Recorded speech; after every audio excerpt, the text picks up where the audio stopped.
Dentro disso, aquele espírito que tivemos um conflito e eu voltei, ele renasce dentro da mesma família ou ele...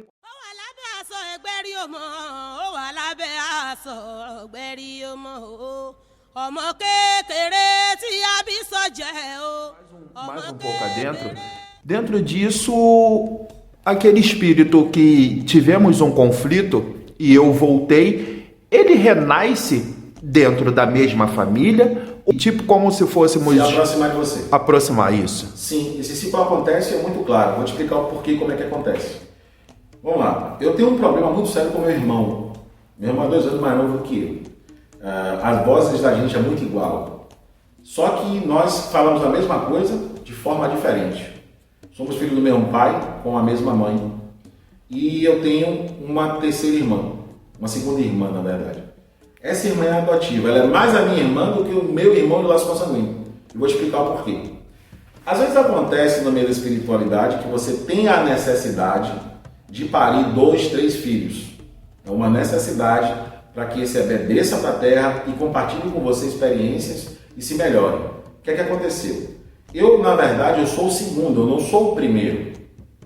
Então, o segundo Orumilá, o primeiro vem para a terra para cultuar Egungun, o segundo vem para a terra para cultuar Orumilá e o terceiro vem para a terra para cultuar Orixá. Eu sou o segundo. A primeira foi uma menina que teve problema no parto e nasceu bem, mas, como as pessoas na Bahia falam, bebeu o parto, bebeu líquido amniótico e faleceu por um erro médico. Isso aconteceu. E eu sempre brincava com uma menina, quando era pequena, eu contava a minha mãe, eu não lembro disso, ela que contava a esse respeito. E um tempo ela sumiu. E logo depois, minha irmã foi adotada com 3 meses de nascida. Por que isso aconteceu? Minha mãe tinha que ter 3. Morreu, teve mais 2, e ela já não tinha mais útero para ter um terceiro. Esse ciclo precisava ser completo. Então a minha irmã voltou em outra família, só que ela está dentro do ciclo da minha família. Então hoje ela é mais a minha irmã do que o meu próprio irmão. Eu consigo falar com minha irmã que é adotiva, mas eu não consigo me entender com meu irmão. Desde quando a gente é pequeno, a gente sempre brigou de um puxar a faca para o outro, pedaço de pau. E o que me leva a crer que nós fomos inimigos na encarnação passada, a gente voltou para essa encarnação irmão, e por ordens da vida ele foi morar no Rio Grande do Sul, eu vim morar no Rio de Janeiro, hoje ele voltou para Salvador e eu moro aqui. Agora veja que coisa interessante. Ambos, o ordo dele e o meu, falam que a gente vai ter prosperidade quando sai da terra de onde a gente nasceu. Mas infelizmente, esse ciclo da gente não conseguir se encaixar, a gente vai ter que resolver isso de algum jeito. Ou vai tentar resolver aqui na terra, e eu já tentei fazer isso, mas ele fica com medo de lá e eu daqui com medo. Ele está com 41, eu estou com 43. Então, já passou muito tempo e já dá para a gente sentar e aparar a aresta. Mas o que acontece? Eu fico com medo de falar com ele, né, e ele ser grosseiro, ele fica com medo de falar comigo e a gente fica nesse ciclo. Só que um dia a gente vai voltar, de repente, ele volta meu filho, ele volta, sei lá, meu pai. Isso vai se resolver. Isso é um ciclo dentro de família, que tem a ver com Ebé, também tem a ver com Egungun. Por exemplo, o Egungun de Utu é o pai da minha mãe, que eu não sabia que ele era Babaló. Então hoje o Utu Babá de Baió é meu avô. Entendi.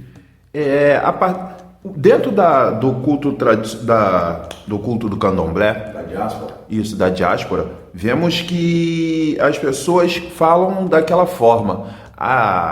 Egungun ele é assim, Egungun ele é assado.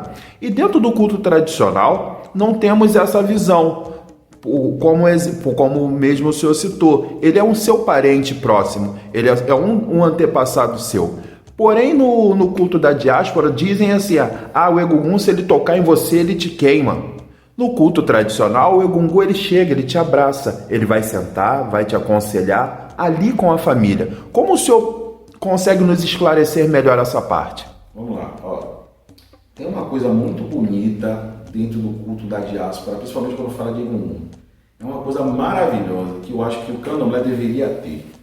Os ogés têm uma coisa chamada de segredo, sagrado e secreto. Você pergunta para o ogé, o que é que acontece aí? Não sei. Tem gente embaixo da roupa. Vai lá e dá um abraço. tem gente ali embaixo. Vai lá e dá um abraço. Eu não tenho coragem de ir lá abraçar. Eu sou Ogé do culto tradicional, sou sacerdote Ogé na minha casa, fui sagrado sacerdote Ogé. Eu não sou reconhecido pelos Ogés, porque eles dizem que eu tenho uma cabeça furada. Beleza, mas lá dentro eles sabem o que acontece. Então eles têm esse segredo. Ogé só conversa com Ogé. Fundamento de Ogé com Ogé. E eu acho isso muito bom. É muito bonito. Você nunca vai ver segredo de Egum. Ah, porque é assim, porque é assado. Eu só as pessoas que têm dúvida, tem gente embaixo da roupa. Vai lá e dá um abraço. Eu não vou. Uma vez aconteceu na casa de minha mãe de santo. Eu sou cozinheiro de profissão. E na casa de minha mãe de santo, eu não sou babalaô. Na casa de minha mãe de santo, eu sou um ebome. Então, apesar de ter tido meu oiê, tomei oiê em 2012 com o Babá Jorge, e paguei a obrigação de 14 com minha mãe Alda, e estou lá na casa de minha mãe Alda até hoje. Quando eu vou para a casa de minha mãe, eu sou filho dela. Eu deixo de ser sacerdote, eu deixo de ser babalaô, eu sou filho de mãe Alda. Então lá dentro eu estava cozinhando, e eles têm o costume de alimentar Exu na porta do Ibó. E dentro do Ibó, se eu não me engano, eu acho que também se cultua Oiá Balé, Agimunda, na verdade, a casa de minha mãe. Oiá de minha mãe tem 2 ibás. Um chamado de Agimunda, segundo a crença do candomblé, a qualidade da Oiá da minha mãe é Agimunda. Então é dividido em 2 ibás, fica um dentro do Ibó e outro no quarto do santo. Esse do Ibó minha mãe não tem acesso, são só os Ogés. Então toda vez que tem um rei de babá, Oiá come, Exu come, Egungun come e acontece o rito. E aí tinha um sacrifício em cima do Exu e a parte de cima da cozinha um certo declive para baixo, onde tem Ibó. Os Ogés estavam com uma mesa, era tarde, eles estavam fazendo churrasco, tomando cerveja, e eu saí e fui olhar para frente e o cachorro passou com o sacrifício que estava em cima de Exu. E eu gritei assim: Ogé, o cachorro está vindo com as coisas de Egum aí. Eu estava muito distante. Eles só entenderam, o Egum está vindo aí. Os Ogés saíram atropelando cadeira, garrafa voando, caindo no chão, saíram catando ficha. E naquele momento eu fiz assim, se o Ogé que labuta com esses espíritos está correndo, por que eu vou ficar aqui embaixo e duvidar do que tem ali? Você entende a grandeza de Egungun dentro do candomblé?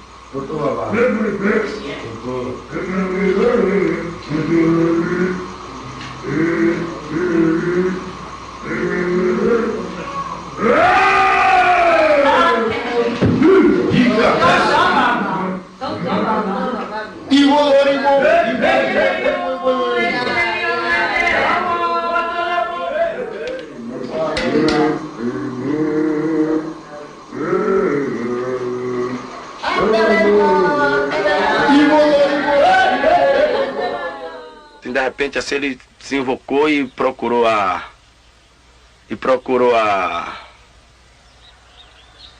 querer fazer uma coisa ali que não era no normal para pessoa nenhuma ver. Porque eu, como Ogé, não quero ver, que dirá quem não sabe o que é.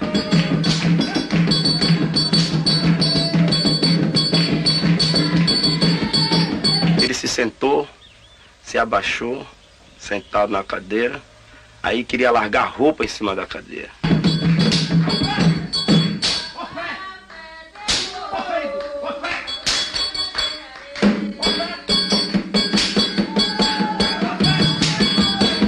Peguei a chamar ele, porque essas coisas eu já vi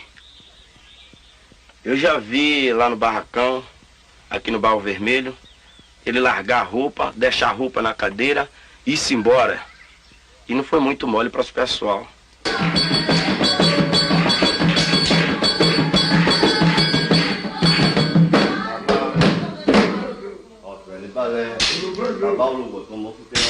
Teve que vir um Ogé Abá de Lecém para fazer Babanirê levantar.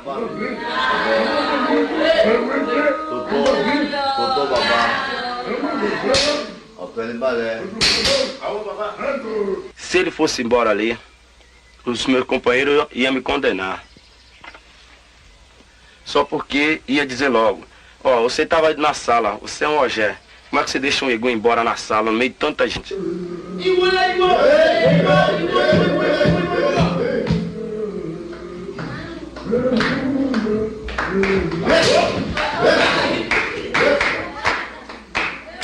Babá Onirê é o egum do finado Mário, que foi um grande ogé, e estava furioso. Ele ameaçava. O que vocês estão vendo são tiras de panos, mas embaixo dos panos ninguém sabe o que tem. A morte, ninguém sabe o que é.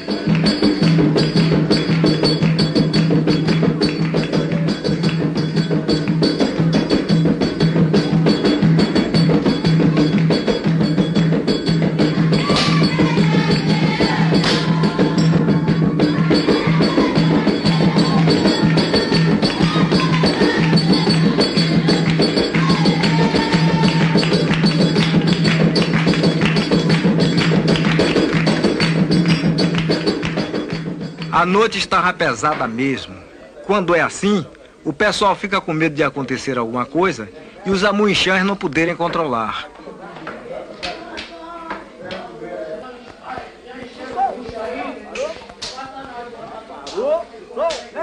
Pelos gritos dos ogés e pelas batidas dos enxãs, já se sabe que tem aparacás rondando o barracão. Só se pode sair de noite acompanhado pelo menos de um amuinchã, porque lá fora os aparacás estão soltos. Eles gostam de ficar colados nas paredes das casas, e quando as pessoas percebem, já é tarde.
Com os ogés em Lecém, eles dominaram o salão.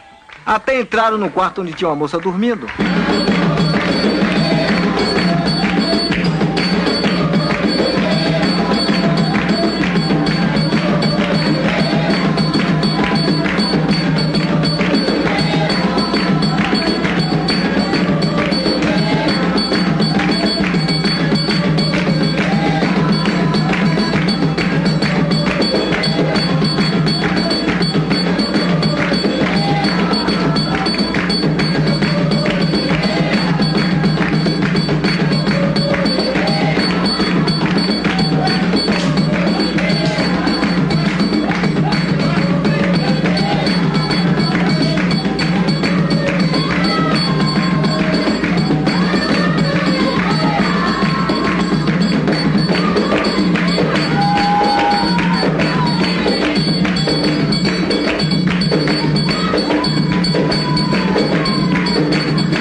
Depois do que aconteceu com os Aparacás, os ogés que continuavam em Lecém mandaram Babaeó para descarregar o ambiente do barracão.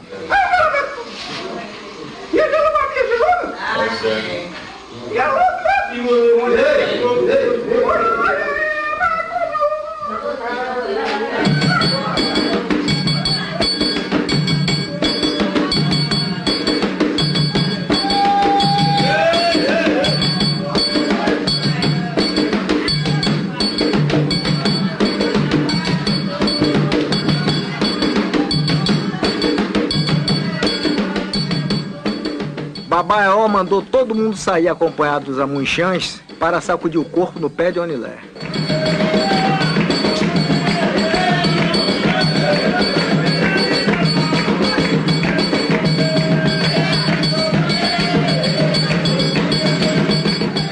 Alguma coisa muito séria devia estar acontecendo em Lecém, porque esse Egum, o povo diz que é o Egum de uma pessoa que morreu paralítica, mas ninguém sabe. Tem pouco tempo que ele apareceu no terreiro, e ele pode ser qualquer coisa.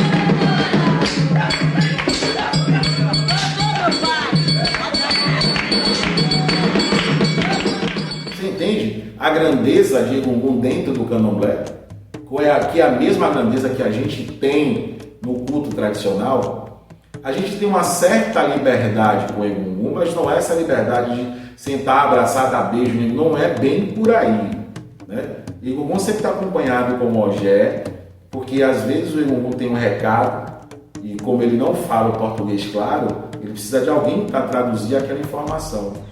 Vamos tentar da minha pra gente quer entrar pra essa coisa aí, tem que começar de baixo, tem que começar de Alabê, de Alabrê pra Amonchã, pra depois de Amonchã entrar pra Ogé. Então o culto, para nós, da nossa ancestralidade, quem é um sacerdote vivo e vê a grandeza de Egungun, claro que sonha em ser cultuado depois. Eu particularmente eu não tenho mais esse approach de querer ser cultuado, o meu Egungun na minha casa. Claro que a gente fica preocupado no que vai ser a dinastia depois que a gente se for, mas eu não me preocupo tanto com isso, porque as pessoas que me cercam, eu faço questão de passar conhecimento. Eu tenho uma filha de 20 anos, eu tenho uma recém-nascida agora, eu tenho 5 filhos, né? Dos 5, me parece que só 2 se interessaram em aprender, né? E agora a terceira, que com certeza está sendo criada por Inhanifá e por Babalaô, consequentemente, que ela vai aprender a nossa religião, mas se ela quiser seguir em outra religião, eu vou ficar muito triste, mas obviamente eu quero que ela seja um Inhanifá grande, que ela case com o Babalaô e que o Ebé lá cresça e siga e vá para frente.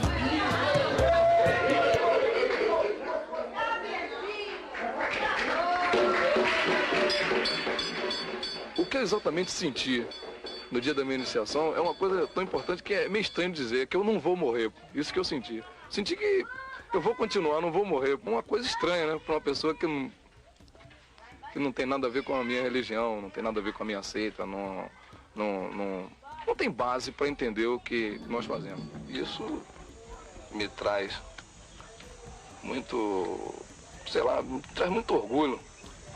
Porque a seita é de descendência, né? Então eu me sinto orgulhoso de ter sido descendente de um alabá aqui da seita. Me sinto muito orgulhoso disso.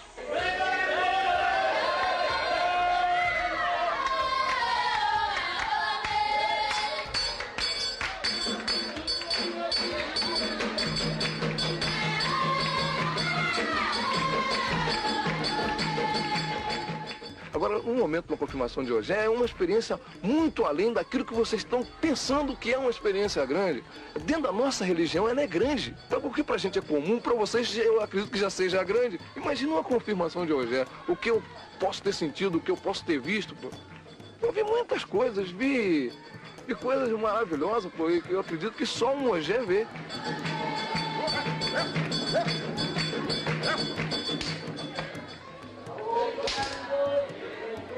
No culto da diáspora, nós não aprendemos, não nos é passado, não é ensinado o rito para um axexê. Até porque sempre é aquilo, você está muito novo. Mas o novo hoje pode ser o velho amanhã, que a morte do corpo físico, ela pode acontecer a qualquer um e a qualquer momento. Como o senhor enxerga como que o senhor enxergaria? Ele é necessário ser passado? Ou deveria ter aquela segregação, separar? Esse daqui tem inclinação para o sacerdócio, esse não tem. Eu sou um pouco radical quando se fala da questão do ensinamento. Eu acho que o ensinamento deve ser passado, independente se a pessoa tem caminho ou se não tem caminho. Como é que funciona? Todos devem receber a mesma gama de aprendizado. Por quê? Quem me ensinou o candomblé não foi o pai de santo. Quem me ensinou o candomblé foi a Ebome. Foi a senhora de idade que me ensinou. Não foi o pai de santo que me deu conhecimento. As Ebomes, as que diziam para elas que elas não tinham caminho para sacerdócio. Foi elas que me ensinaram o segredo, foi elas que me ensinaram o ebó, foi elas que me ensinaram a magia. O pai de santo não me ensinou nada. O pai de santo não me ensinou para que servir uma folha.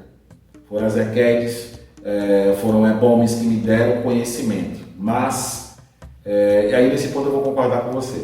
Em determinado momento, você vai perceber aprendizes que vão se destacar um pouco mais. Primeiro, que toda vez que você entra para ser iniciado, tem um jogo. Quando se faz obrigação, se tem jogo. Você está sempre acompanhando o AO. E no momento que chama de Sarapocã dentro do candomblé, esse Sarapocã é um jogo que define o caminho do AO. É a mesma coisa que acontece quando um AO Ifá está no pé do Opa-Osso e que sai o Odu dele ali, e naquele Odu a gente sabe se ele tem inclinação ou não. E os ensinamentos começam a ser passados. E obviamente que ele vai começar a despontar, né? E você percebe que aquele tem caminho, esse não tem, esse tem, esse não tem, esse não tem. Você vai passar um conhecimento geral, globalizado, mas alguns que se despontam e esses vão aprender determinados fundamentos que os outros não vão ter. E aí a gente tem aquela outra bifurcação. Tem o cara que tem um caminho e não quer, tem aquele que não tem um caminho e deseja, tem aquele que tem um dinheiro e não tem um caminho. Ou seja, o cara que não tem dinheiro e não tem um caminho, ele vai, compra uma roça, porque ele tem dinheiro, né? O caminho dele é outro, é ser médico, é ser advogado, não é ser sacerdote. Então ele constrói um patrimônio e na maioria das vezes a casa dele fica vazia. Porque ele não tem caminho, as pessoas não vão procurar ele para aquele fim. Ele vai ganhar dinheiro com outra coisa. Então ele vai pegar aquele dinheiro e vai implicar ali. Já o cara que tem um caminho, que tem a inclinação, mas ele não quer, ele tema contra o próprio modo dele. O que é que acontece? Vai viver uma vida muito ruim. Aí vai culpar o pai de santo, vai culpar o orixá. Não, mas ele quer ser mecânico, ele quer ser cabeleireiro, ele quer ser advogado, ele não tem essa inclinação. Ele nasceu com a inclinação para ser sacerdote. Não muito tempo atrás, há 30, 40 anos atrás, se você fizer um levantamento de qual sacerdote era acadêmico, você vai contar no dedo. A maioria era analfabeto de pai e mãe e são excelentes sacerdotes, foram excelentes sacerdotes e criaram um nome dentro da religião. Se eles tentassem fazer qualquer outra coisa da vida, não ia funcionar, porque eles não nasceram para aquilo. Ou seja, não é qualquer pessoa que nasceu para ser sacerdote. Não é qualquer pessoa que nasceu para ser advogado. Não é qualquer pessoa que nasceu para ser médico. A pessoa nasce com a inclinação até porque a gente escolhe isso no céu antes de vir para a terra. Eu citei o meu exemplo. Vou citar o exemplo da minha esposa. Minha esposa saiu de Rio Real, estudou, ralou muito, sofreu muito. Eu conheci ela numa fase que o cabelo dela caía de estresse porque ela tinha que entregar o TCC dela. Me conheceu, ela já gostava da espiritualidade, já estudou baralho cigano. A acupuntura também não é só uma ciência humana, a acupuntura também lida com energia espiritual. Então ela aprendeu tudo aquilo, mas ela sempre teve inclinação para a espiritualidade. Mas ela se aprontou toda para ser biomédica, ela estudou para isso.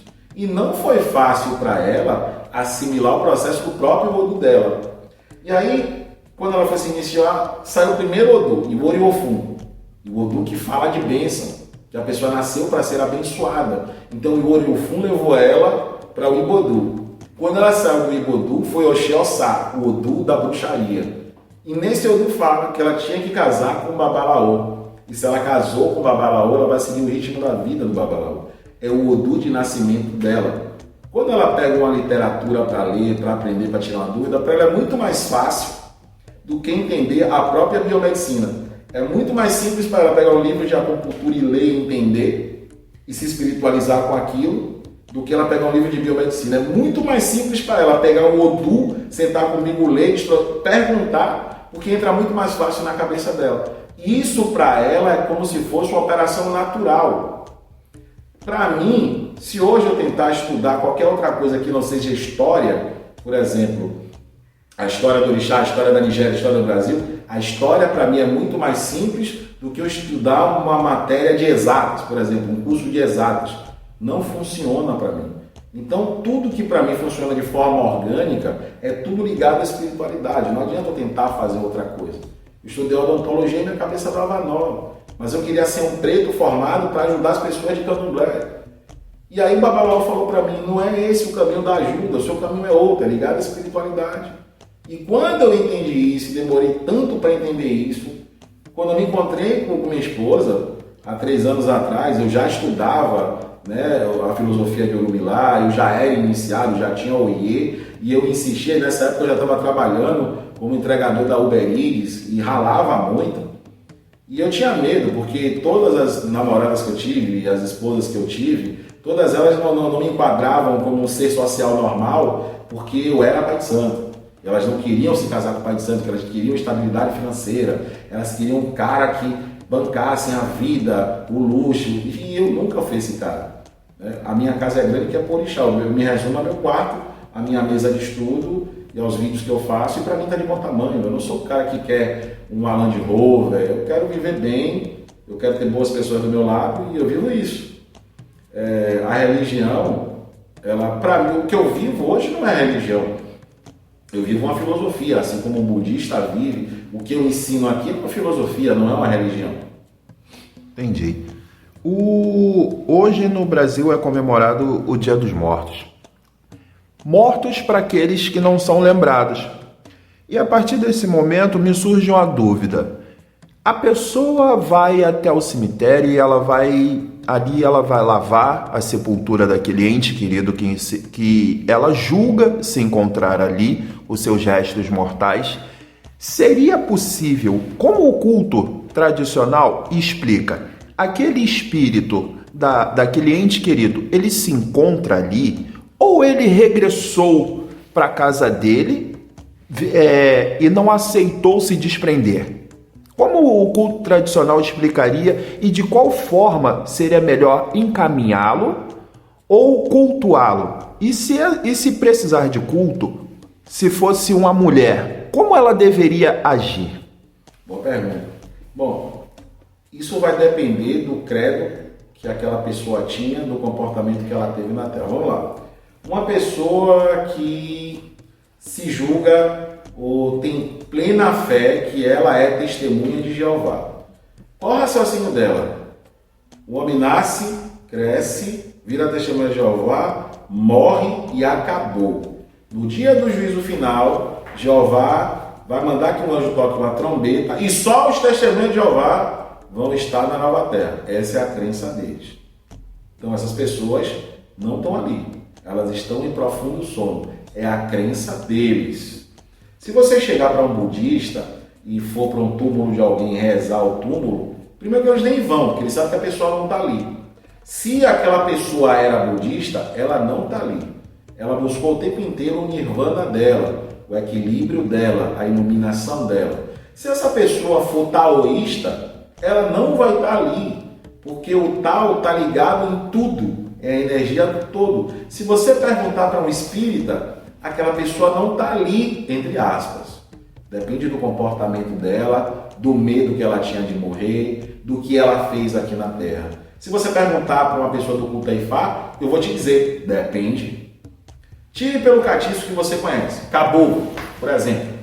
O caboclo que você tem que dar uma oferenda, tem que dar um galo, uma cabra, sei lá, cabra não, um bode, um galo. Aquele espírito, ele não é um espírito medieval, né? Mas é um espírito que sente necessidade de receber energia para poder se sustentar do lado da espiritualidade, porque existem outros espíritos, né, mentadores, que vão querer sugar a energia daquele outro espírito.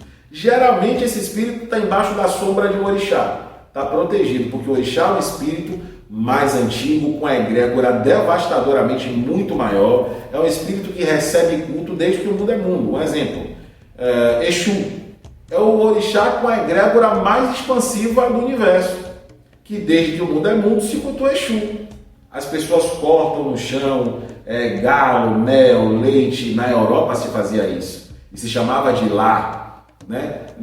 No Benin se chama de Elegbara, na Nigéria se chama de Exu, em Angola de Nzila, Bombozila. Todos esses é a mesma figura de Exu, é a mesma energia com nome diferente, mas é a mesma egrégora que é cultuada. Então, a partir do momento que a crença da pessoa leva ela àquele estado, ela pode estar ou pode não estar. Aquele espírito, vamos supor, o cara era Ogé, um caso conhecido. Esse senhor era Ogé e era meu tio de santo, todo mundo tinha carinho por ele. Ele tinha mais de 40 anos dentro do culto de Ogé. Veja que coisa interessante. 40 anos no meio dos Ogés, todo mundo gostava de ele. Era uma pessoa maravilhosa. Mas durante aquele tempo que viveu no meio dos Ogés, ele nunca se tornou Ogé. Ele era Manchão, primeiro degrau do culto a Egungun. Nunca foi promovido para Ogé. Porque os Ogés entendiam que o comportamento não era adequado ao comportamento de um Ogé. Sempre foi respeitoso com todo mundo, brincava, arrancava sorriso até de que era depressivo. Nunca foi promovido dentro do culto. O Ogé é um sacerdote no pleno significado da palavra, um sacerdote mesmo. Não é com conversa que se faz um Ogé. É preciso ter muita confiança do grupo. É preciso que a pessoa seja muito bem olhada a personalidade. Uma pessoa despersonalizada não pode ser Ogé. E depois que ele morreu, que ele passou a conhecer o segredo de Egungun. Isso tudo é respeitabilidade. No caso de uma mulher, no culto da diáspora, essa mulher, eles usam um termo chamado de mandu. Né? Geralmente eles falam mandua, eu acho um termo estranho. Né? Então, por exemplo, de vez em quando eu vi os Ogés comentar, esse mandu aqui, ele não tem nome, ele apareceu aqui, ele vestiu a roupa e ele está aqui. Existe um outro chamado Bendengo. Bendengo era um aparacá que ganhou roupa e Bendengo não quis evoluir para Egungun, ele quis ficar naquela ali. Isso dentro da diáspora. Quando sai do Egungun, tem um mandu chamado Bonita, que é o mandu de uma mulher. E geralmente esse Egungun Bendengo, eles dizem que é marido dela. Mas Bonita pede dinheiro, ela ganha dinheiro, o Bendengo vai, rouba o dinheiro dela, pede para comprar cachaça. Existe isso dentro do Egungun. De manhã cedo em Itaparica, às 5 da manhã, sai o Egungun chamado Babá Iaô. Ele sai com cheio de pena na cabeça, ele canta-se para caboclo. E aí você vai me perguntar, então por que canta para caboclo se o espírito é nigeriano, se ele volta falando Yorubá? O que acontece? Ali você está tratando do natural daquele espírito. Contam, não sei se isso é verdade, mas contam que Babá Iaô foi um Aô muito novo que faleceu dentro do Roncó, que morreu dentro do Roncó, por alguma complicação. E de lá para cá, Babá Iaô começou a ser cultuado. Só que Babá Iaô, ele não parece criança, porque ele é enorme. Ele é muito grande e é lindo de ver aquilo. Então, em Taparica, o culto de Taparica, eu tenho um amor muito grande, uma admiração muito grande, mas eu não posso fazer parte, eu não posso ter Ixã, porque eles me consideram de cabeça furada. Eu fui endossado para o Orixá. Bom, justamente isso, houve-se na internet o caso do Aô, que morreu dentro da roça, entendeu? Aí eu venho a pensar, o Aô, ele tem ou não tem carrego? Ele tem que passar pelos ritos fúnebres, o axixê, ou não? Veja só, no meu pensamento, sim.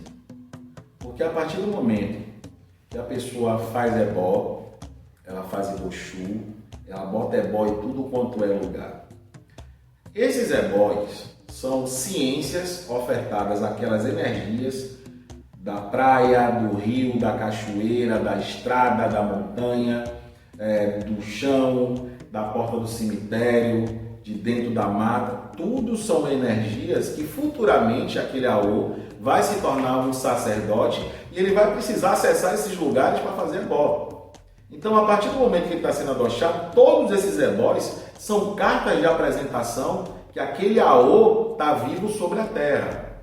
A partir do momento que isso é feito, esse Aô é reconhecido pelo Orum e pelo Aie. Ele saiu do Orum, ele veio para a terra, ele está sendo apresentado em todos os lugares, ele vai passar pelo seu processo de aprendizado para se tornar um sacerdote. O ciclo da vida dele vai chegar ao fim. Então ele vai ter a cerimônia de Ixexê dele.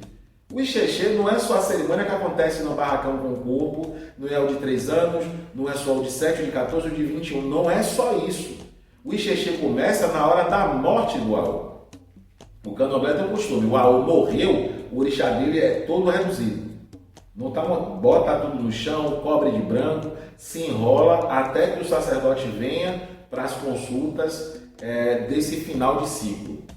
Então, a partir do momento que o Aô ele foi apresentado, foi feito todo ebó, ele fez ebó tudo, ele foi apresentado a todos os lugares, a todos os portais de energia, quando ele morre, todo esse ciclo precisa ser refeito. E ele vai receber isso na visão da diáspora. Vai ser feito o carrego para ele, porque ele não tinha idade. Vai ser feito o carrego mediante a idade que ele tinha. Se faz o carrego e se recomenda que ele seja enterrado no chão, que ele volte para a essência dele. Mas, de um tempo para cá, eu percebo que muitos são enterrados em carneira, muitos são cremados, a família não respeita a crença e a religiosidade do Aô. Existe o fator também da morte quando vem, por exemplo, uma fatalidade. O Aô foi feito, ele está lá com 3, 6 meses de santo, 1 ano de santo, e por uma fatalidade, teve um assalto, ele tomou um tiro ou foi atropelado, uma fatalidade. Beleza, ele morreu, tem que se fazer esse ciclo. Quando o Aô morre por negligência, é uma outra coisa.